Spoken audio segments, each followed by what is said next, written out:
कुरान हमें एम्ब्रियोलॉजी के बारे में क्या बताता है, चलिए जानते हैं। इस वीडियो को पूरा लास्ट तक देखें। वीडियो का सारा कंक्लूजन आपको लास्ट में ही देखने को मिलेगा। फीमेल ओवरी हर महीने 2 एग प्रोड्यूस करती है। ये एग कुछ दिन वेट करते हैं कि स्पर्म के मिलने पर फर्टिलाइज हो सके। ऐसा न होने पर वह म्यूकस में बदलकर मेंसेस के दौरान बाहर निकल जाते हैं। यह औरत के लिए काफी पेनफुल प्रोसेस होता है, इसलिए इस्लाम में इस दौरान उसे बहुत सी सहूलियतें दी जाती हैं, यहां तक कि वह इन दिनों में नमाज भी कज़ा कर सकती है और उस पर कोई गुनाह भी नहीं। मेल सीमेन में मिलियंस ऑफ स्पर्म होते हैं। ये इसलिए क्योंकि वजाइना में जाते ही इन स्पर्म्स में एग के पास पहुंचने की एक रेस शुरू होती है, लेकिन सारे स्पर्म यहां तक नहीं पहुंच पाते। वजाइना के एसिडिक एनवायरनमेंट और फीमेल के एंटीबॉडी स्पर्म को पकड़कर मार देते हैं, इसलिए male body millions of sperm produce करती है।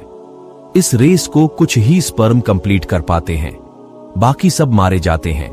उनमें से भी एक ही स्पर्म ओवम की डबल लेयर को भेद कर अंदर फ्यूज हो पाता है और फिर बाकी स्पर्म के लिए रास्ता बंद हो जाता है और इसी के साथ शुरू होता है इन 9 मंथ्स के सफर का पहला ट्राइमेस्टर। अब यह जाइगोट में बदल जाएगा और ब्लास्तुला यूट्रस में इंप्लांट होगा और 7वें दिन पर सेल में प्लेसेंटा बनने का काम शुरू होता है, जो सेल को सारे न्यूट्रिशन और ऑक्सीजन प्रोवाइड कराएगा। इसमें 2 एम्बिलिकल आर्टरीज होते हैं जो फीटस से निकले हुए वेस्ट को बाहर ले जाते हैं, जिससे फीटस का डेवलपमेंट हो सके। इसलिए मेडिकल साइंस में थोड़े समय के लिए ही इसे एक ऑर्गन का दर्जा दिया जाता है। 15 दिन बाद सेल में बॉडी पार्ट्स बनने का काम शुरू होता है, यानी गैस्ट्रुलेशन। ब्लास्टुला अब 3 लेयर्स में बंट जाता है, एक्टोडर्मल, मेसोडर्मल और एंडोडर्मल। पहले यह तीनों एक फ्लैट प्लेट का रूप लेते हैं और फिर सभी अपनी जिम्मेदारी निभाते हुए बॉडी का हर पार्ट बनाने की नींव रख देते हैं। एंडोडर्मल बॉडी के सारे इंटरनल ऑर्गन बनाते हैं। एक्टोडर्मल स्किन और नर्वस सिस्टम का बेस बनाते हैं। मेसोडर्मल स्किन और ऑर्गन के बीच मसल्स और हड्डियां भरना शुरू कर देते हैं। बॉडी में 2 ऑर्गन्स के लिए सबसे पहले ही जगह छोड़ दी जाती है, यानी ब्रेन और हार्ट। 30 से 40 डेज के बीच एक फीटस बनने की शुरुआत होती है। 56 डेज में ही ओरोटा का धड़कना शुरू होता है। नोटोकार्ड पूरी ऑर्गन सिस्टम से न्यूरल कनेक्शन करना शुरू कर देता है, ताकि ब्रेन हर अंग पर अपना कंट्रोल जमा सके।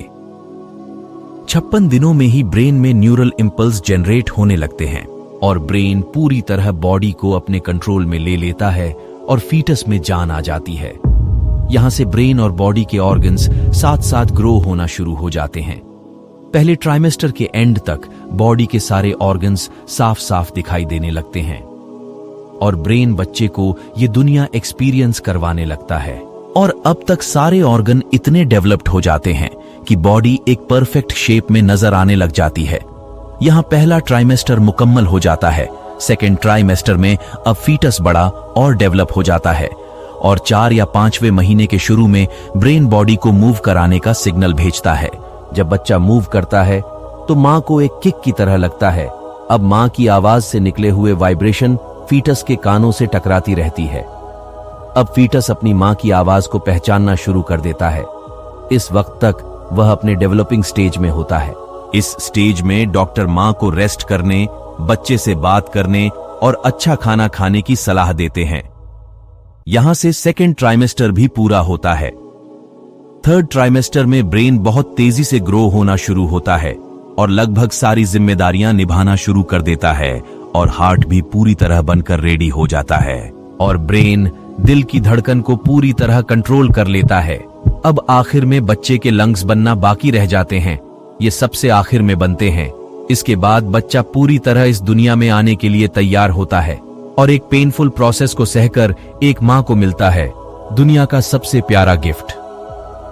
कुरान में अल्लाह ताला इरशाद फरमाता है, फिर उसे एक महफूज जगह टपकी हुई बूंद में तब्दील किया, फिर उस बूंद को लोथड़े की शक्ल दी, फिर लोथड़े को बोटी बना दिया, फिर बोटी की हड्डियां बनाई, फिर हड्डियों पर गोश्त चढ़ाया, फिर उसे एक दूसरा ही जानदार बना खड़ा किया।